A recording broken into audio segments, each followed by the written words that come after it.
and blowing up bushels of fun. Now the jingle hop has begun. Jingle bell, jingle bell, jingle bell rock. Jingle bells time and jingle bell time. Dancing and prancing in Jingle Bell Square. In the frosty air, what a bright time. It's the right time to rock the night away. Jingle bell time is a swell time to go gliding in the one-horse sleigh. Giddy up, jingle horse, pick up your feet. Jingle around the clock. Mix and a mingle in the jingling feet. That's the Jingle Bell Rock. Jingle bell, jingle bell, jingle bell rock. Jingle bell chime and jingle bell time. Dancing and prancing in Jingle Bell Square. In the frosty air. What a bright time, it's the right time to rock the night away. Jingle bell time is a swell time to go gliding in the one-horse sleigh. Giddy up, jingle horse, pick up your feet. Jingle around the clock. Mix and a mingle in the jingling feet. That's the jingle bell. That's the jingle bell. That's the jingle bell rock.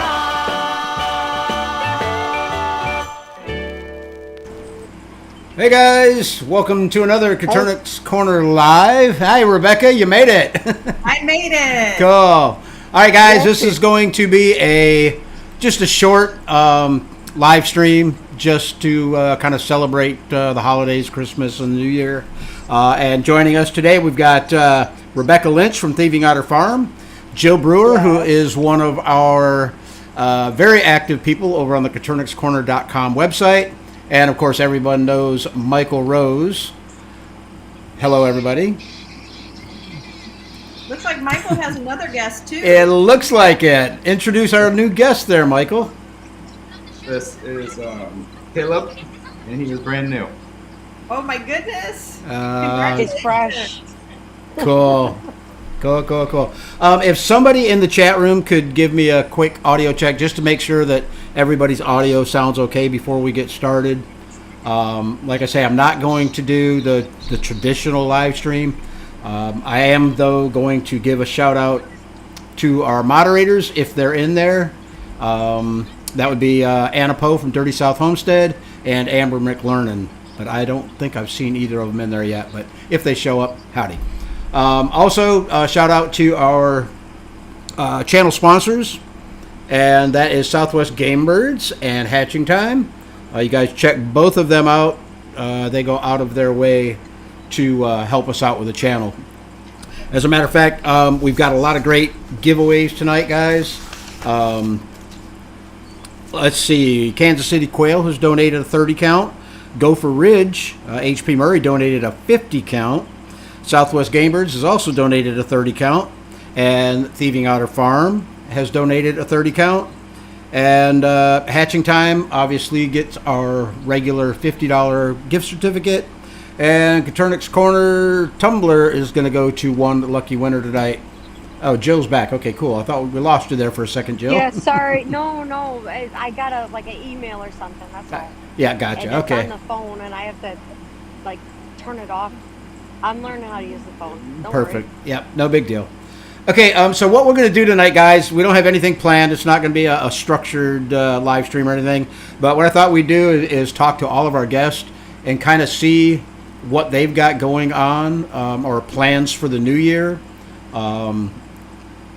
Amber's in the house. Glad you could join us, Amber. And thanks for being in here as a moderator. Rebecca, would you like to start out and kind of let us know what your plans are for 2023 and the future? Yeah, I'm going to be expanding a little bit. Still definitely staying a hobby farm, but you know, everybody's super excited about the black whale release, and I've been trying to expand a little bit to accommodate that.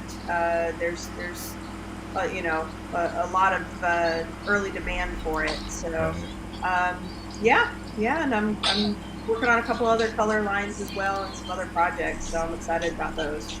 Right. Yeah, I see you have a list of people that are already on the waiting list for the black coil. Yes, have That's quite cool. a list. That's I'm cool. not doing any, you know, not taking any money or anything ahead of time. Just, you know, people Right. just say, well, please put me on a list. So, I hear you. Cool. Um, if you guys in the chat room have any questions for our guests, like I say, I'm not going to go through and read all the comments, but if I see questions pop up while we're here talking, we'll go ahead and throw them up on the screen and just put the letter Q in front of your question, and if it's a specific question for a specific guest, put their name in there also. So, Jill, tell us a little bit about yourself and your quail operation and what you got going on for the new year. Oh goodness. So we had gotten sick. Most of the people on Coturnix Corner know that already. Not on the Facebook. I don't do the Facebook thing. Mm-hmm. But I had the little black project going on, and I turned everything black after I had turned everything white. I have some blues from Rebecca right now. That's what we're going to do next. I'm going to let Alice take over, and I figured Alice would take over the whole live stream, but she didn't yet. She's got her princess dress on, so she's not into it right this second. But I figured we'll turn everything blue for next year, just for fun. Cool. We ended up with way too many birds because that's what we do, and that's just how we do it. I think everybody does that. Yeah. Cool. Michael, what do you got going on? We've been preoccupied the last week or so with him, but Oh goodness. we timed it well when we're not shipping, I guess. Right. Next year is looking very exciting. We're going to try and keep our wait times down. We spent the off season rearranging the barn, building some new pens and cages. We've got a couple new varieties that we'll be releasing next spring. So I'm excited about that. We've been working on the blacks with Rebecca Lynch. Those have been a doozy as far as doing an outcross and cleaning things up. But it's looking like it's going to be a great year. I'm very much excited for 2023. Cool. Oh, by the way, I got on the pansies, I got like a 75% hatch rate and like a 66, 67% on the jumbos, so, or the pharaohs. That's So awesome. cool. Yes, absolutely. I did have a question there, and I dropped it. Mark from the Rochelle Farm says, question, does Southwest Game Bird have the black quail? And if not, why not? So we have them. We have not released them. So tentatively, we'll be releasing them this spring. Okay. So they're not quite there yet. If they perform as I'm expecting them to, we'll have some available sometime this spring. And Okay. I think, Rebecca, yours are basically ready, right? So yeah. black quail will be available in the U.S. Good quality, robust black quail. Okay. Somebody's got music playing in the background. Can you turn it off? Oh, I'm sorry. It's probably my kids. They like to blast their iPads. I'm so sorry. That's okay. Not a But, problem. I actually have a question about the black quail, though. Go ahead. Have you guys find that they're very difficult? Like, I've had black quail forever, and I found when I didn't do anything to get them, that was the easiest way to get them. But when I tried to get them on purpose with my little projects, that's when they became very difficult. Does anybody find that with the black quail? That would be What- Rebecca what and Mike's kind- area. Yeah, what kind of Yeah. difficulties were you seeing? Well, if I did like the homo, like I tried to breed black to black, and it just never worked out. And my best blacks are always, if I just do random breedings, and they just popped up, like they were really, really super good. But I'm like, like, because like white birds, you can pop up anytime, it seems. So I was just wondering if you guys experienced the same difficulty with that black line. I'm kind of wondering if maybe you were getting Ralphie instead of black, um, or where did you get your original blacks from? I didn't get any original blacks. They were just like randomly from my own birds Hmm. originally. And then I tried to get those eBay birds, in which they were vicious.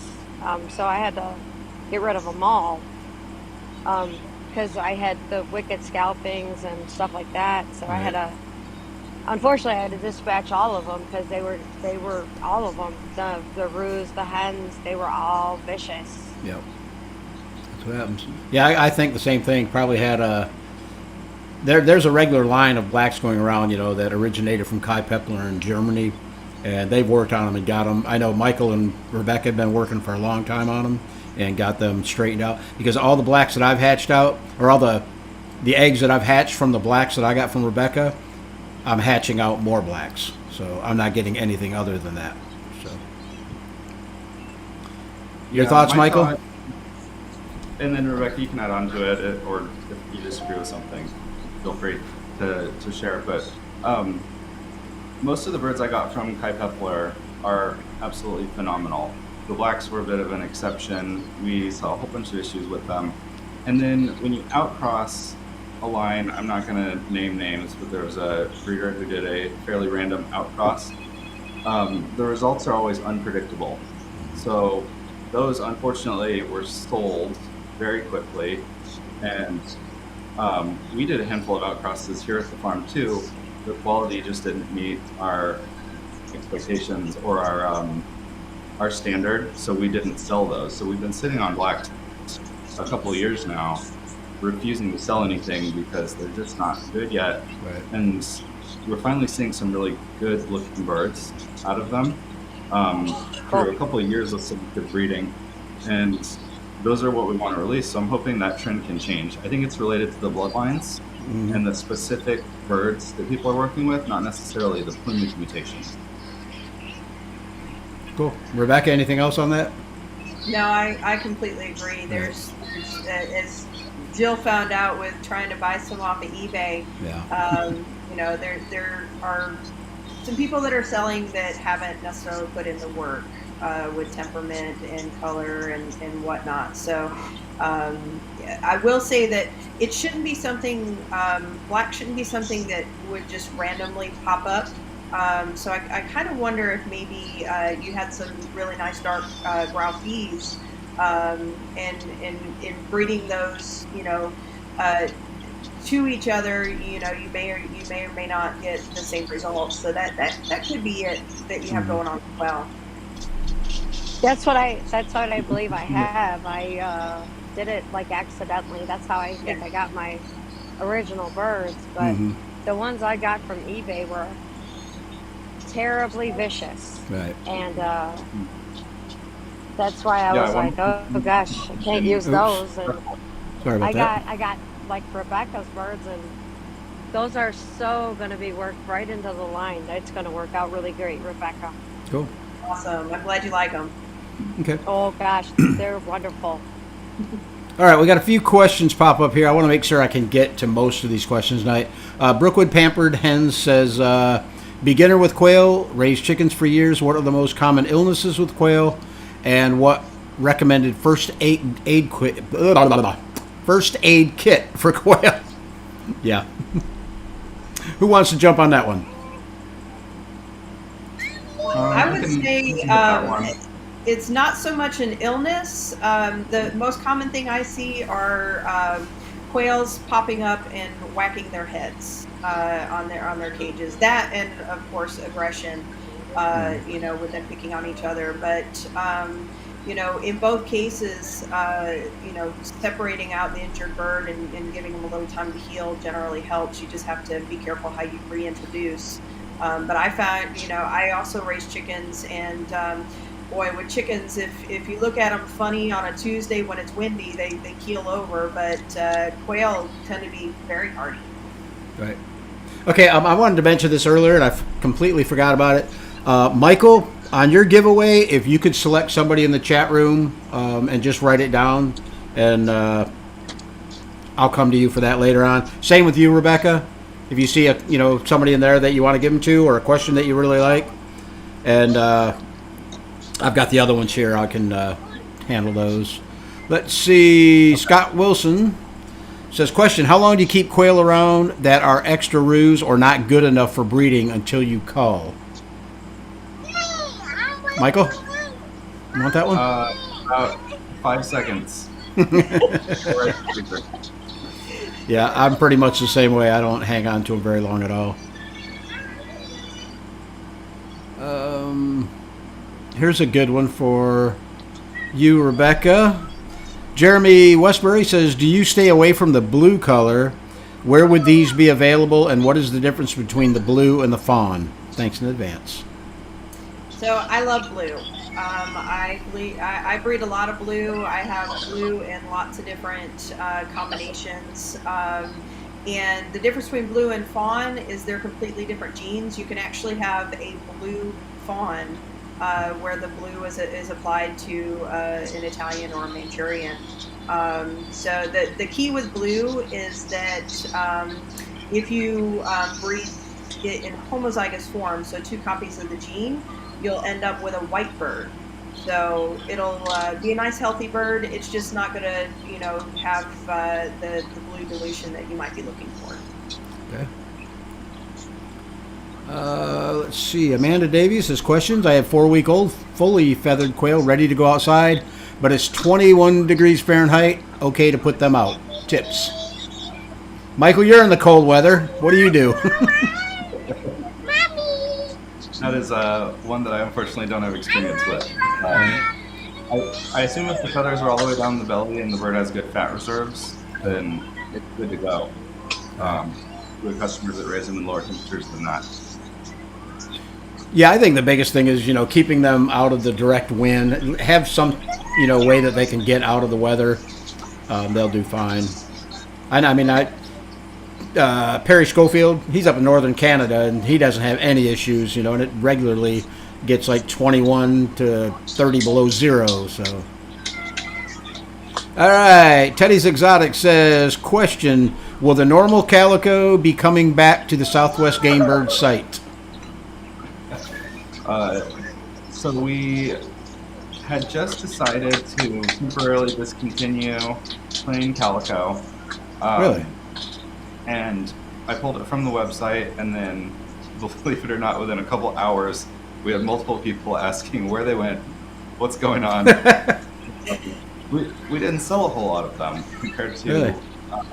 Calico Fee, and then I have a couple other versions of Calico that I was thinking about releasing instead. But based on people's questions, maybe we will throw it back on there. We'll just offer it in limited quantities for a while. There you go. So it won't be on there for a few months. When we don't actively manage breeders, I don't keep an eye on fertility, and I don't like selling those eggs. So I really need to track the birds, how old they are, where their fertility hits about 95%, and then that's what I like to sell from. So calicos will be a while. I'll replace the birds with a new generation, and then take a look at them and reconsider that in a few months. Okay, But cool. yeah, they'll be on the website for at least a few months.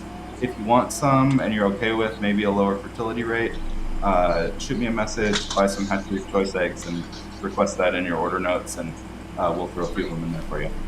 Perfect. All right, Rebecca, here's a question for you. Farron Richards says, question, Rebecca, the 30 count I won hatched, what are the types in that mix I got? The black, but not sure what other color varieties are also got a 70% hatch rate so far. Good. Awesome hatch rate. Honestly, easiest thing would be to send me a message or an email with some pictures of your birds. I have about 30 different color varieties, so it would be a little time consuming to name them all. But I'm happy to look at some pictures and help you ID them. Right. Cool. Let's say, Hidden Creek Farms says, question, would it be okay to house chickens, quail, and rabbit in one coop? Does anybody do that? Because I don't, so I don't know. I have I experience. haven't. Oh, go You- ahead, Jill. I've seen some.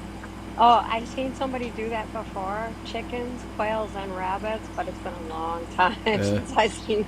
So I didn't do it myself. So, but I have seen it done before. I don't know.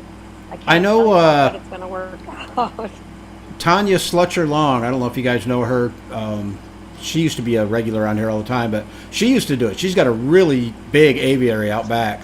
I don't think she has rabbits in there though, but she's got all kinds of other, ducks, chickens, turkeys, you name it. So Yeah, I've successfully had chickens and quail together. Have you? But it really depends on the temperament of the chickens. I've had some that wanted to murderize my quail and some that were absolutely fine with them. Right. And it also depends on the housing. Most people are using like chicken wire or bigger sized fencing that quail could get through or predators could get through to get to the quail. Get into So them, yep. you have to think about that as well. Cool. Jeremiah Johnson says, "How do I get on the list for the black quail?" You can send me an email, thievingotterfarm@gmail.com. I like how you automatically assume that was your question.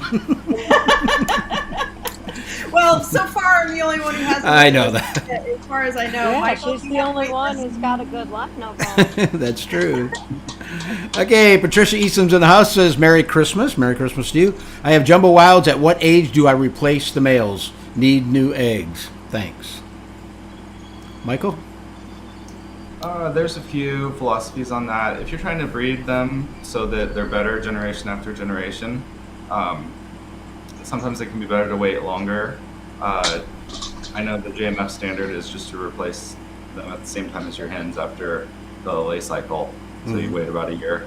I know some people replace them at 6 months if they have fertility issues. So if you're just looking for higher fertility, replace them sooner. If you're looking to improve your birds, then keep them a little longer and see which ones fall apart after 6 to 8 months, and Right. which ones hold up. Those will be your best breeders. Cool. Okay, Hidden Creek Farm also are the black quail jumbos. Michael, Not yet. I was waiting for you to jump in, Rebecca. Are yours? No, mine are standard. Mine actually started out very small at about 6 ounces, and I'm finally starting to see some that are getting close to 10 ounces. But no, they're not jumbo yet.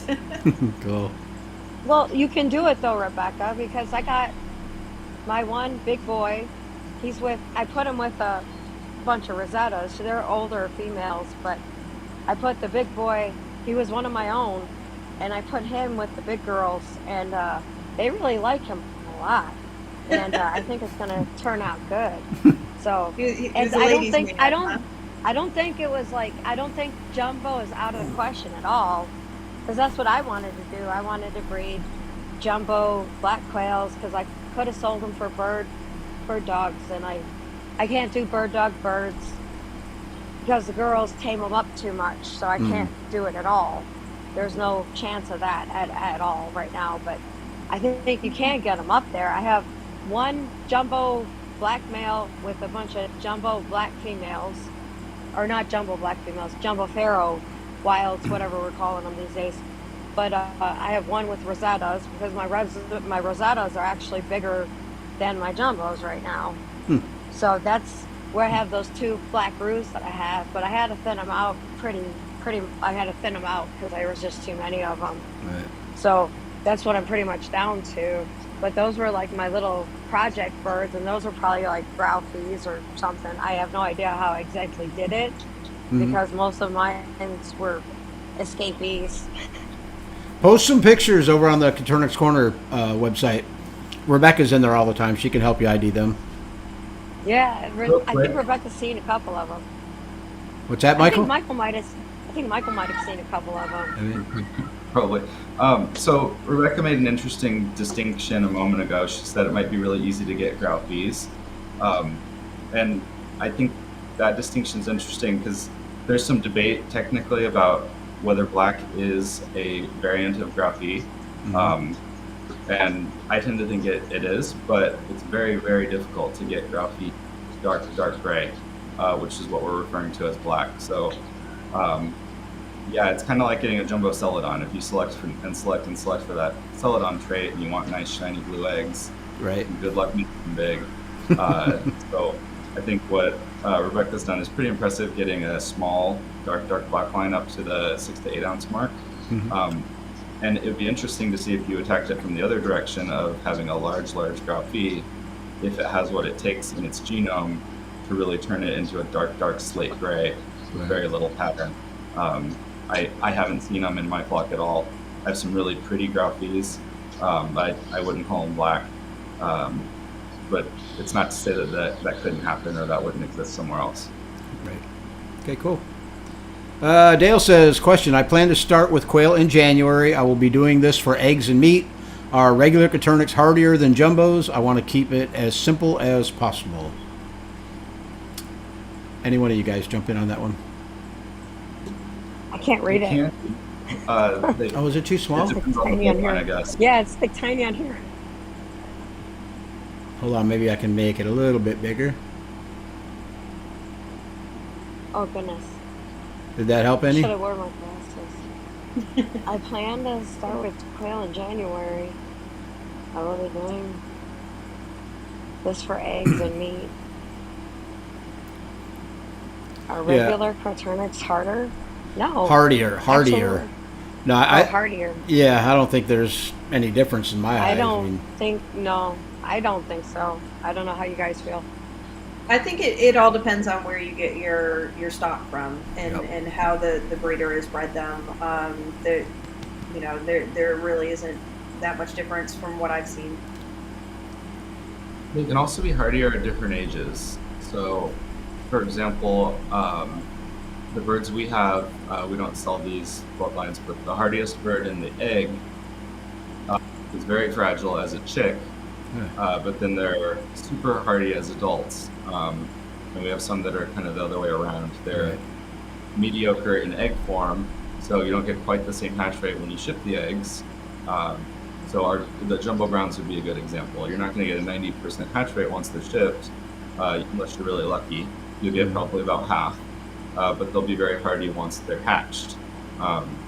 So you won't have as much die-off when they're 1, 2, 3 days old from cold birds. Most people want a hardy adult bird, so you need to look at the bloodline, and most quail are pretty darn hardy, so it's not usually a huge issue once they're grown.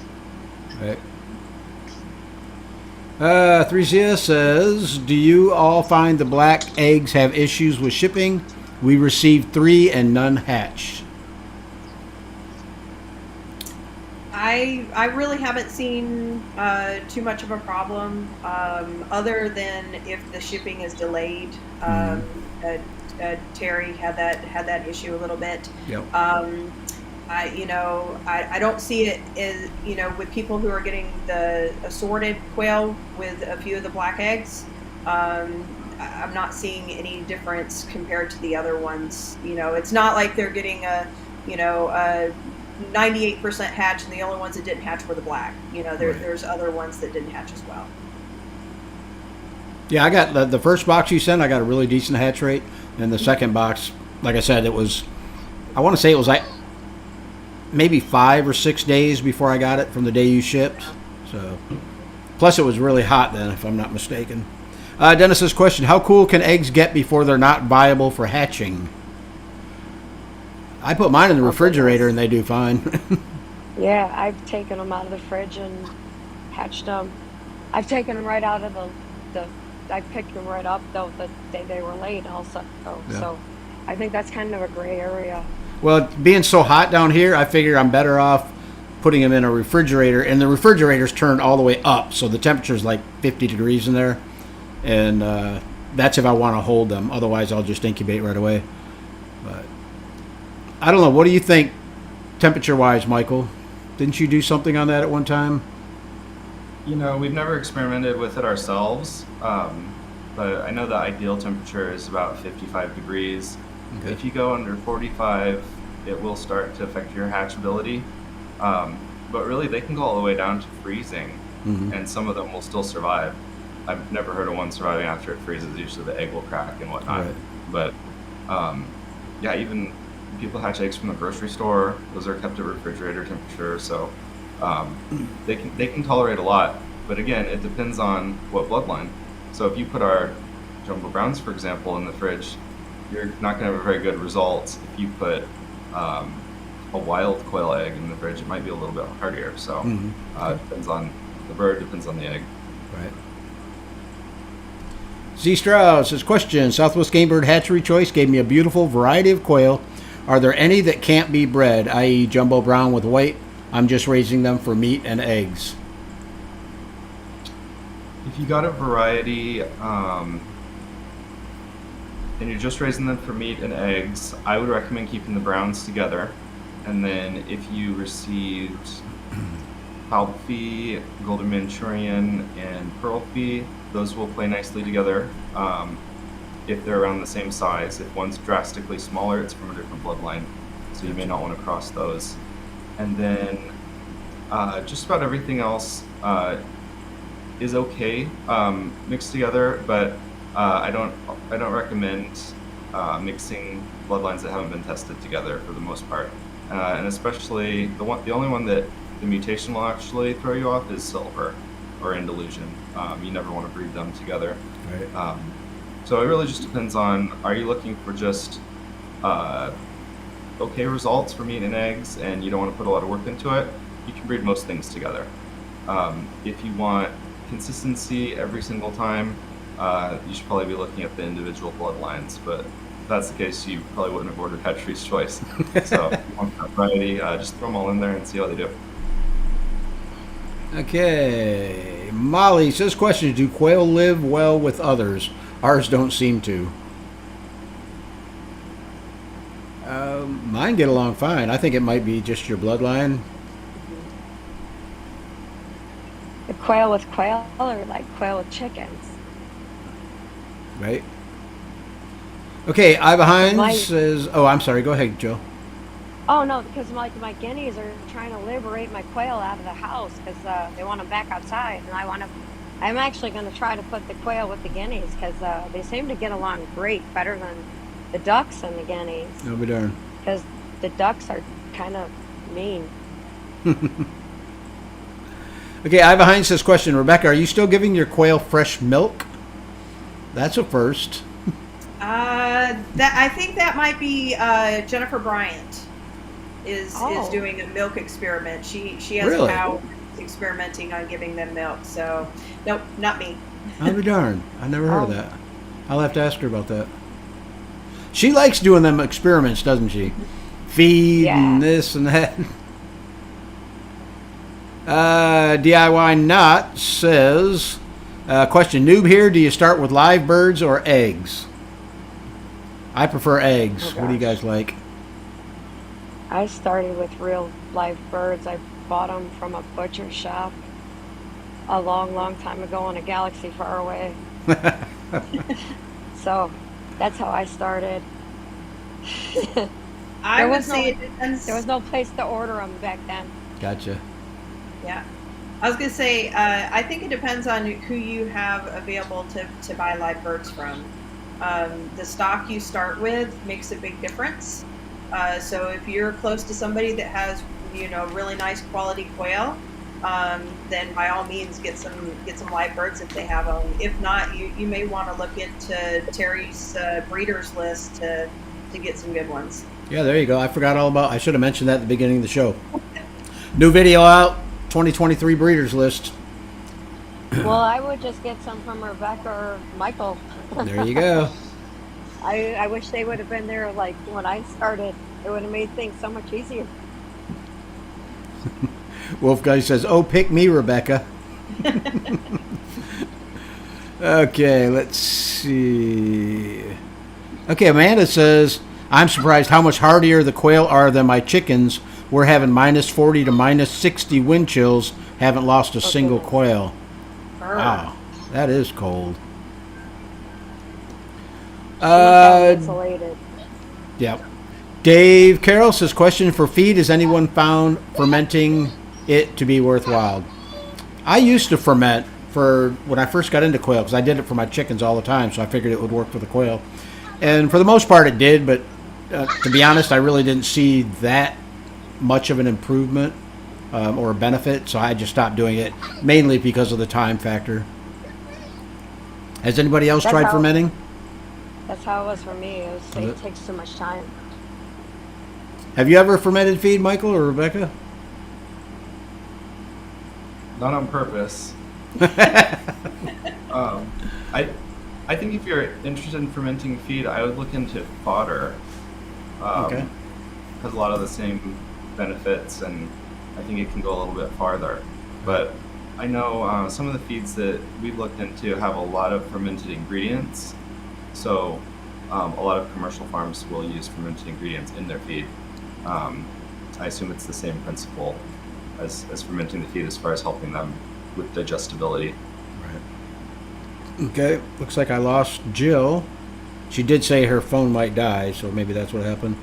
April says, questions. I have a hen that doesn't have any outward injury, but has a bubble on her head. Is it best to cull or try to drain? After you guys answer that, I want to tell you about that one that I had. Remember the black quail that had the little knot going on his head? Yeah. My guess would be that maybe she whacked her head and has a little hematoma on the top of her head. That would be my first guess. Michael, do you have any ideas?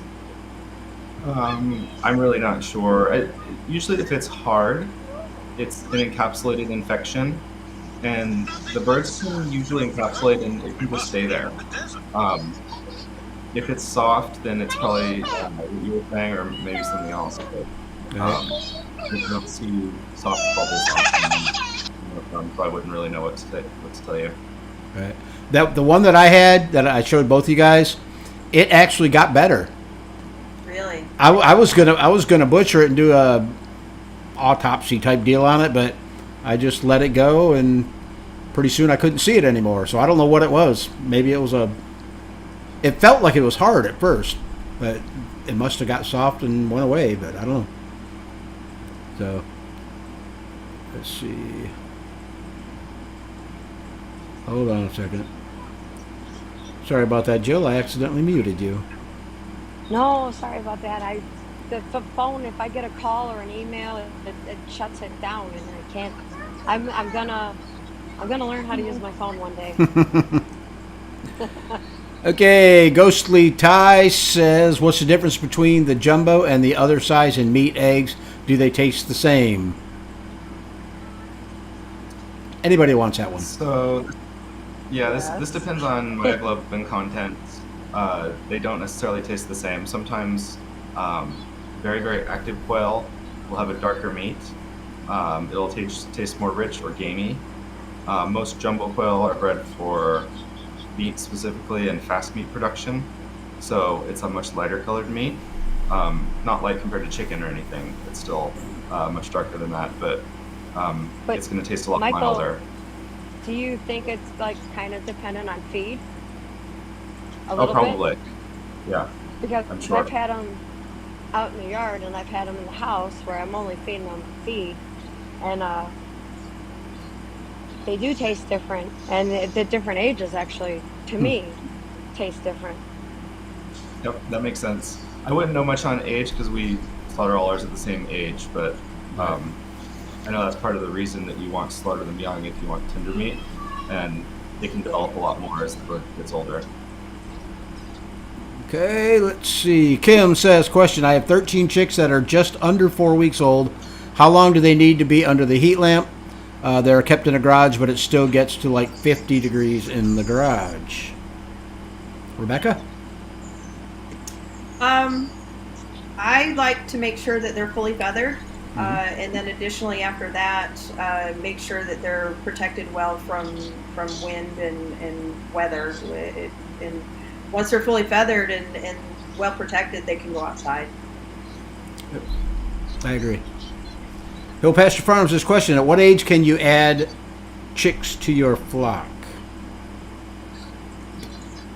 I like to wait till they're pretty close to the same size.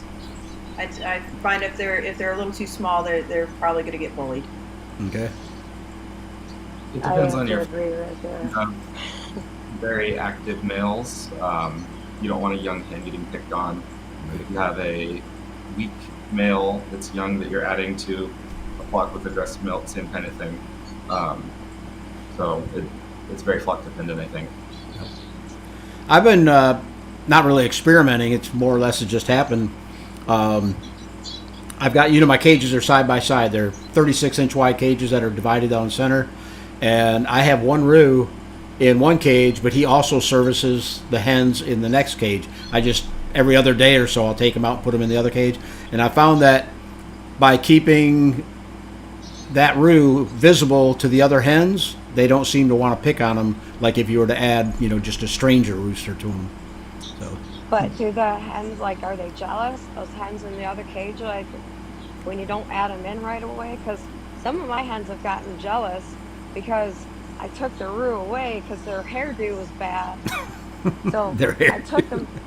Yeah, how they do, and I took the roux away. But if they don't have a roux there, they're jealous of the other hens. Have you ever seen that? Oh yeah. Well, I don't know. I don't know how they feel, but I got some pretty cocky hens that meet me at the door and peck at me when I go to feed them and stuff. So they're like lime green Jello sometimes.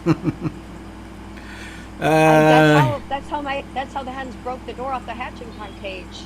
Really? I took the roux. Yeah, I took the roux away and they busted the door off, and now I got to call hatching time and be like, hey, they busted your door off. All right. Does anybody know if the Chocolate Manchurian Project's still around? Be a good one for you, Michael.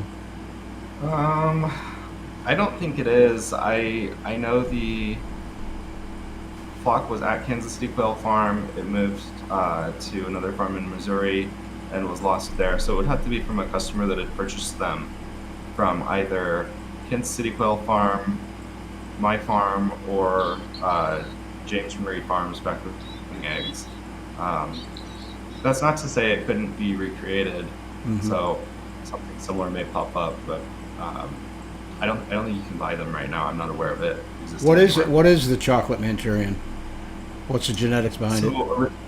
Yeah, originally it was Robbie's attempts to isolate pansy from, I believe, the German pastel collection. Okay. This is before my time. But he produced some really interesting looking birds. They didn't look anything like my pansies, but roux was in the mix. So there was a roux Chocolate Manchurian part of the project, and then there's just a bunch of really pretty, heavily patterned birds that looked like they had pansy in them and maybe some other stuff. Right. Okay, Jeremiah says, question, I had a Southwest Game Bird Brown get prolapsed on the first eggs. I think I remember reading that in one of the groups. I give them microgreens. Is that a problem? Do I need to give them calcium? I'm usually 30% game bird starter. Yeah, depending on how old the bird is, I would take her off that starter feed. The problem with leaving a bird on starter feed after they begin lay is they can get overweight. That makes them at higher risk of prolapse, and it doesn't have enough calcium, which makes them at higher risk of prolapse. So it's kind of a double whammy all in one. So put her on a lower protein feed and a higher calcium feed if necessary. I can't remember the dose off the top of my head, but crush up a Tums pill and just get a bunch of calcium in her system right away. Especially if she's, in the middle of a prolapse incident right now. But I think there's a few other things you can do for it. Look it up online. There's some easy treatments if she's in the middle of that. But in general, you want to keep her weight under control. You want to keep the calcium high in her diet so that they don't do that. It's fairly common on the first egg, especially if they lay the first egg a little too early, and it's a big first egg or a soft egg or one with any type of shell abnormality that doesn't slide out easily. So hopefully she gets through it and gets into a groove and lays nice eggs the rest of her life. Cool. All right, Jeremy says, question, do any of you raise any other quail besides Coturnix? I do not. I have button quail. Oh, do you? I didn't know that. Yep, I used to breed them, and then just decided that they didn't quite have my heart like Coturnix, and if I was going to have the space, I was going to use it for Coturnix. So I still You don't keep a have the trio buttons? as pets Okay. because they're cute. Right. You got any other? Don't you have game birds also, Michael? Like bob whites and stuff? We've dabbled in them a little bit. We had some Gambel's quail for a while before we started the farm, really. But no, we don't raise anything other than Coturnix right now. Okay. I think we might start again at some point. I think it'd be interesting. Right. But it'll be totally separate from our Coturnix, preferably in a different building and everything. Yeah, I don't have the room to do anything other than what I'm doing. Okay, Kim says, go ahead. I was going to say, I say that I got rid of my itty bitty button quail to make room, and then I went and got an emu. So, Oh gosh. went the wrong way. Okay. Kim says, my older hens are just pulling out each other's tail feathers. Have tried separating them. Is there anything else I can do to help? I don't want to lose them since they're all great layers. I wonder if they're eating them. Little, lacking in nutrition somewhere. Yeah, That's the along most those common lines, reason. my poultry nutritionist friend mentioned that when you see birds, he was talking about chickens, pulling the feathers out from in front of the tail. It's generally a lysine and methionine deficiency. Mm-hmm. And so that could possibly be with the quail, overheating, overcrowding, overmating. Those are all reasons that you might see some feather loss as well. Okay. Were you saying something on that? If they're pecking at the vent area rather than above the tail, sometimes there can be an issue with their water. I've seen that before. Okay, cool. I never heard of that one.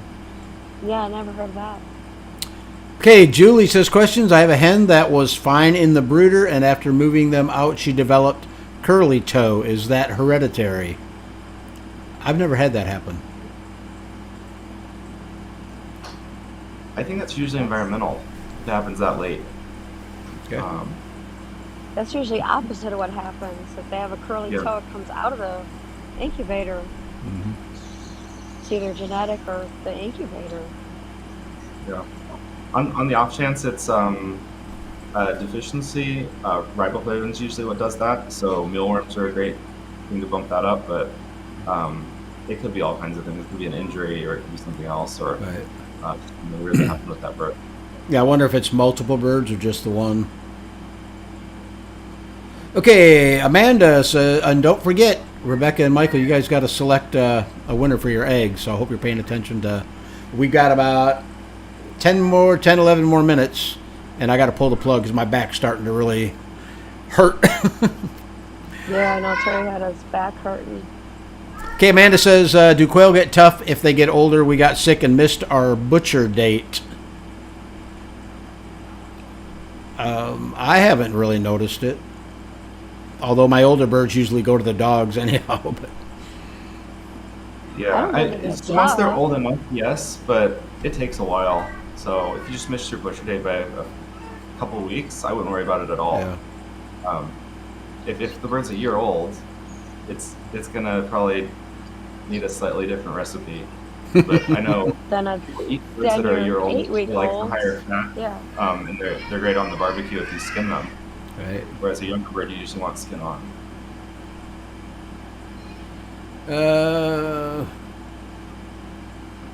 Michael gets to hold his Christmas present. Let's see.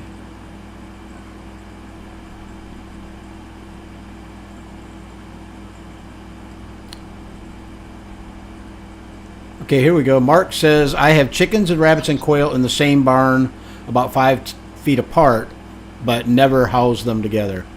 Okay. Brookwood Pampered Hen says, questions. What do you each feed your mature quail when you have a mix of roos and hens. Should I be concerned about too much protein for the roos? Mine are all on a 16% layer formula. I just switched over to Kalmbach. It's so nice to be able to get that now instead of having to buy that Purina crap. But anyhow, I can't see any way to feed a rooster something different than what the hens are eating. You know, unless you're going to keep him housed separately and then just introduce him to the hens. I don't worry about it, and I've never seen an issue with it. So I do Neutrina layer feed for all of them after they get off the Purina stuff, but I'm switching to Kalmbach too just to see. Jennifer has me convinced that it'll be better, and it gets delivered, and it's 50-pound bag. I don't have to go looking around from the Tractor Supply. There you go. And plus, I look at it, Kalmbach's family owned. You know, it's not a big corporation, so I kind of like to, support the little guy. I don't know how little they are, but. All right, Promised Land Homestead says, question, we're starting out with Jumbo Pharaohs. Would it be a good color to add in to get some cool color? Oh, what would be a good color to add in to get some cool colors? Michael, you're the color guy. That's 100% preference. All right. So, Rebecca's a color girl, too. Yeah, I would say probably rue, fee, or blue. But if you get into Andalusian or silver, then you're going to have to start worrying about keeping them in heterozygous and not breeding them together, or else you'll end up with the lethal gene. That's a good point. I'd say talk to your breeder too. If you know a breeder you want to get birds from, and you have a certain goal, if you want to keep the same size or something like that, see what they've got that can meet your other goals, and maybe you can have a win-win there. Gotcha. Okay, Don says, question for Terry. Will you be selling blacks when you start selling eggs? No, actually, I probably won't because basically I got the blacks from Rebecca. She wanted to test her shipping and wanted me to do a test hatch. So I don't know how much longer I will keep with the blacks, but even if I did stick with them, I wouldn't be selling them just because Rebecca and Michael are, already in that market. All right, where are we at here? Back to Hope question. Does anyone keep their quail in an aviary or run rather than cages? Interesting in free range, but not sure how to manage that with a decent quantity of birds. My birds do fine out in the aviary. They're not free range, but they do really good. So, you have birds outside, Rebecca? I think you do, don't you? I have a grow out pen. It's a 9 by 10, I think. 10 by 20, sorry. And they do really well. I just wouldn't necessarily want it for, it's great for grow outs, but I wouldn't be able to collect eggs very well that way. Yep, that makes sense. How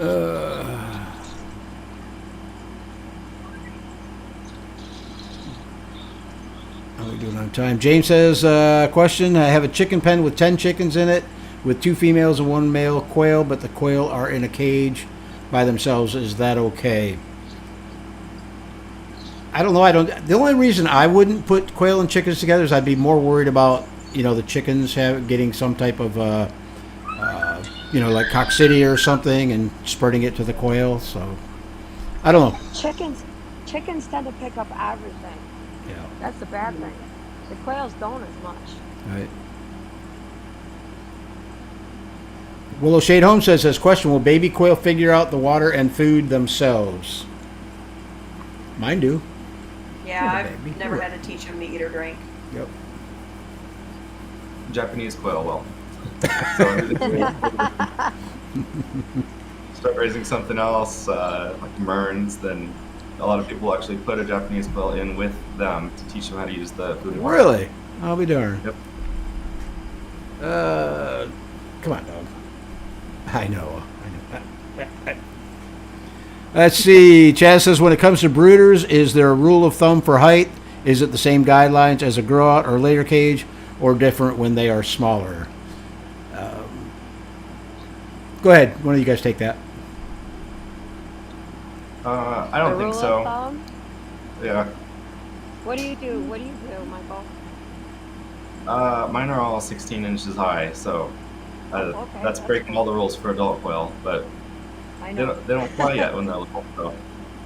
Right. There's like a written book somewhere, I don't know where it is, that says either a foot or 6 feet per quail. And I think it's wrong, but that's just me. 'Cause I they use the don't- plastic they don't tubs. get that high. Yeah, probably Yeah, not. you could put them in those tall 18-inch plastic tubs and they won't break their necks. They'll jump out and sit on your pillow, but they won't break their necks. Casey says, question, have any of you tried to make a jumbo celadon? Color is less important to me, but I like the blue eggs. Mine breed true. From Sadie Girl Farm? Sadie Girl Farm? Oh, I know who Sadie Girl is. She has those nice grow up kinds, I think. Okay. Do you do celadon, Rebecca? I just started working on a Celadon project again. I had some, and I culled all but a small handful for health and behavior issues, and now I've taken that small handful and I'm starting to see what I can do with them. But they're not jumbos. Gotcha. Michael, you've got Celadons, right? Yeah, we've dabbled with it. We have not officially released any jumbo celadons, so Okay. I don't I want was told. to say I was anything I can't told back up yet. I was told a long time ago celadons are nothing to mess with. That's why I never, ever try to get a blue egg. So some old guy told me that they were hard to do. They're So trickier. God bless you guys. Yeah, I've never Yeah. tried, so I don't know. I have never tried. Okay, guys, it's almost 8 o'clock, so I am going to, I know everybody's waiting to find out who won the hatching eggs.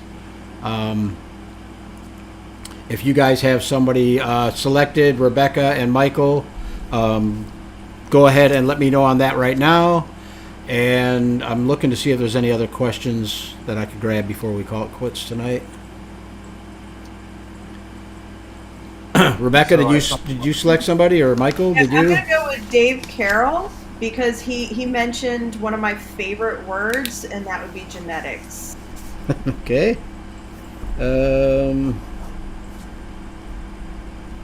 Dave, Carol. Okay, Michael, go ahead. I'll do Teddy's Exotics. I don't think you got to his question yet, so can I answer it real quick? Absolutely. All right, he's asking if heterozygous white-winged pied can have a tuxedo pattern with white on the wings, or is it a double heterozygous with white-winged pied and dotted white? And the answer is yes, the tuxedo pattern will not be nearly as pronounced. Unfortunately, it could also be a double heterozygous, so you would need to test breed that bird and mess around with it for a few generations before you isolate one or the other if you think it might have both. Okay, here's another quick question. Joy Guthrie says, question, what can I breed to Andalusian to get more Andalusian without having genetic problems? Any other color except for Andalusian. Just keep it heterozygous. Okay. Does the Andalusian carries the Letha gene like a silver? Correct. Yeah, it's very similar. So, and you wouldn't want to breed Andalusian to silver either. They're basically the same. So, just take one silvery-looking bird and breed it to something completely different. Okay, I mean, there was a few other questions, but I can't sit much longer, guys. It's killing me here. All right, let me go ahead and read off the rest of the winners. For you guys whose name we called, I need you to send me your shipping information.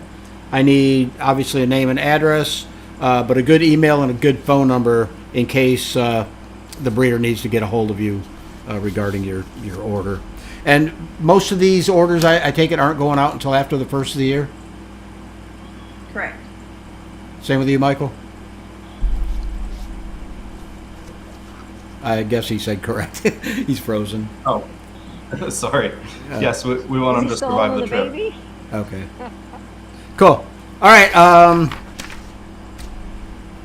Kansas City quail, a 30 count mixed hatching eggs is going to Daryl Thompson. So Daryl, if you're in the house, don't forget to send your shipping information. Gopher Ridge quail has a 50 count of mixed hatching eggs going to Billy Bell. Who else do we have here? The Hatching Time $50 gift certificate is going to Tabitha Wilkinson Forbes. So Tabitha, I really need a good email address for you. That's how they send you the gift certificate. And the Coturnix Corner tumbler is going to Juan Saraceno, which is Del Chuchu Quail. So I'll get a hold of you, Juan. That's no problem on that one. So is there anything else you guys want to throw in before we call it a night? I just want to give a shout out to the Coturnix Kids program. Oh, If absolutely. they get more donations, Yep. and that'd be great. That is think going that's to important. start up again about the middle of next month. We'll be announcing the next winner on that. So we do have enough in the kitty now for 2 incubators, thanks to you, Jill, and who else? Somebody else sent us. Mary. Mary, yes, Mary. Yeah, Mary. So- Mary kicked my butt. So Much appreciated. Cool. Michael, closing thoughts, Michael? I don't know. Merry Christmas. That'll work. Enjoy, and, have a good Christmas and New Year. Yeah, and congrats again on the new baby. Thanks. Rebecca? Merry Christmas, and I hope your back is feeling better real soon. Yeah, it won't. It's been like this for 20 years now. So, cool. All right, everybody out there, I want to thank you guys for joining us tonight. Again, the people whose names we called for the prizes, send me your information. Oh, send it to Terry at coturnixcorner.com. That's probably the best way for me to get it. And again, the stuff probably won't be going out until after the first year, with the exception of maybe the gift certificate. So guys, I want to thank you guys all for joining us tonight. I really enjoyed it, and thanks for taking the time. Michael, Rebecca, Jill, you guys have a Merry Christmas. You too, Terry. You. You too. Thanks. All right, guys, have a great night, and we will see you after the first of the year. I'm not going to do any more live streams this year, so it'll be after the first, but we'll get back at it again. Have a great night, everybody. You too.